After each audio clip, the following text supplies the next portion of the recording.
Welcome back to the anime गवीब्स। और आज की वीडियो में हम बात करने वाले हैं about the anime of the year. देखो, क्रंचीरोल की तरफ से एनिमे ऑफ द ईयर की सारी वोटिंग्स जो है वो ऑलरेडी हो चुकी है। कब की खत्म, उसका रिजल्ट आई गेस 25 मई को, अगर मुझे सही से याद हो तो आने वाला है।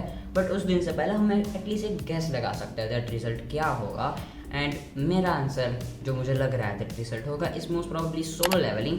बट ऑफ कोर्स मैं चाहता हूँ दैट फ्री रेन जीते इसको। ऐसा क्यों?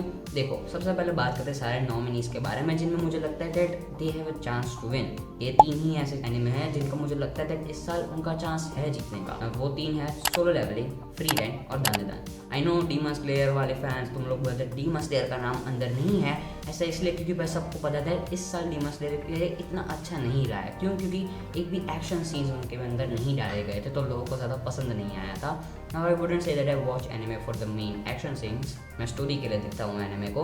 बट सिर्फ लोगों को पसंद नहीं आया तो मैं जानता हूँ दैट बहुत सारे लोग डीमन स्लेयर के लिए वोट नहीं करने वाले। मैंने तो खुद फ्री रेन के लिए वोट किया है because dude that anime deserves winning this year. उसके एनिमेशन से लेके उसके स्टोरी, उसके जो एक ब्यूटीफुल सीन में वो एनिमेशन के अंदर आ गया। But still dude it is great and I think it is much better than Solo Leveling.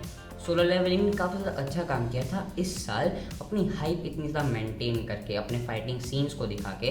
But free rein on the other hand focusing on the story and ज़्यादा fighting पे focus ना करके अपनी story पे focus करती है, अपने unique setup पे ज़्यादा फोकस करती है जो कि उसको डिजर्विंग बनाता है इस साल के लिए। मैं तुम्हें बताता हूँ इसकी कहानी क्या है। तो कहानी कुछ ऐसी है दैट हमारी मेन कैरेक्टर फ्री रेन एक एल्फ है। She is immortal, she is here for thousands of years.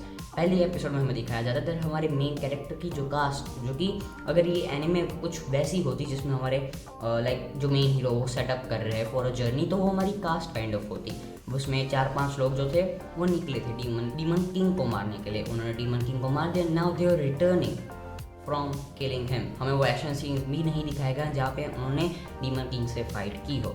Directly हम रिटर्न कर रहे हैं to the place where they live, to their kingdom, और उनका सेलिब्रेशन अब स्टार्ट हो चुका है। उसके बाद हम देखते हैं एक 50 साल का टाइम स्किप, या 50 ईयर्स टाइम स्किप। उसके बाद फ्री रेन वापस ही उसी टाउन में आती है। पर 50 साल के लिए वो पूरी दुनिया वापस एक बार घूम रही थी अपनी हॉबी कंप्लीट करने के लिए, which is collecting different type of spells, अगर तुम कह सकते हो तुम।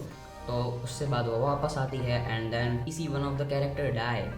और तुम्हें लाइक कोई चिंता करने की ज़रूरत नहीं है, मैं तुम्हें कोई भी स्पॉइलर नहीं दे रहा हूँ। ये सबसे पहले एपिसोड में हो रहा है। उसके बाद हम एक और शायद से 20 साल का इसी एपिसोड में टाइम स्किप देखते हैं। 17 साल बीत चुका है डीमन किंग को मरे हुए and now she is going to set up on the journey again. वो थोड़ी देर के बाद तुम्हें लाइक थोड़े एपिसोड्स के बाद तुम्हें बताने वाला है that she is going to set up on the journey again. वो वापस उसी जगह जाने वाली है जहाँ पे वो गई थी डीमन किंग को हराने के लिए, which is demon Kings castle. But इस पर थोड़ा उससे और आगे। तो देख दैट उसकी ये वाली जर्नी कैसी होगी। ये एनिमे का पूरा नाम है free rein beyond the journeys and. यहाँ पे हमें स्टार्टिंग में दिखाई दिया जाता है दैट हमारे जो मेन काइंड ऑफ स्टोरी होती है दैट एक मेन विलन हुआ, उसे हरा देंगे। उसके बाद एनिमे या मांगा खत्म। बट ये एनिमे ही उस पॉइंट पर शुरू होते हैं जो इसको काफ़ी ज़्यादा यूनिक बनाता है। और उसके टाइम स्किप भी काफ़ी ज़्यादा यूनिक है क्योंकि हम एक एल्फ की लाइक पर्सपेक्टिव से जो लाइफ है उसे देख रहे हैं। फ्री रेन एक एल्फ है, वो इमॉर्टल है। उसके लिए वो कुछ साल तो उसने ट्रैवल किया, सिर्फ 10 साल उसने ट्रैवल किया है। वो उसके लिए रद्दी भर भी लाइक थोड़ा भी टाइम नहीं होता उसके लिए। 10 साल 50 साल हमने ऑल टाइम स्किप में ले लिया, nothing for her. 20 years more nothing for her. वो टाइम उसके लिए काइंड ऑफ कुछ मैटर ही नहीं करता है। बट उन 10 सालों में जो उसने वो ट्रैवल किया, उसने उन सब के साथ जो एक छोटे छोटे लेसन सीखे, अब वो उस जर्नी पे वापस जा रही है, सेम टू सेम उन्हीं टाउन्स में वापस जा रही है। And she is recording all of memories that हाँ इन 10 सालों में, भले 10 साल मेरे लिए बहुत कम हो बट इन 10 सालों में मैंने बहुत कुछ सीखा है जो कि एक नॉर्मल लोग को सीखने में अपनी पूरी ज़िंदगी लग जाती है। That is how important our journey was back then.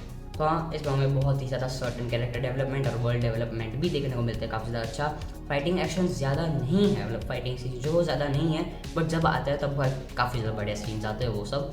तो यहाँ make sure to watch the anime. अगर तुमने नहीं देखी, वोटिंग तो कब की कंप्लीट हो चुकी है तब उसे तुम वोट नहीं कर सकते हो अगर देखने के बाद भी वोट करना चाहो तो। But still we can hope that this anime wins. But still सब लोग जानते हैं दैट सोलो लेवलिंग ही जीतने वाला है because of his popularity. Last year भी यही हुआ था, जुजुत्सु काइसेन जीता था बिकॉज ऑफ हिज पॉपुलैरिटी।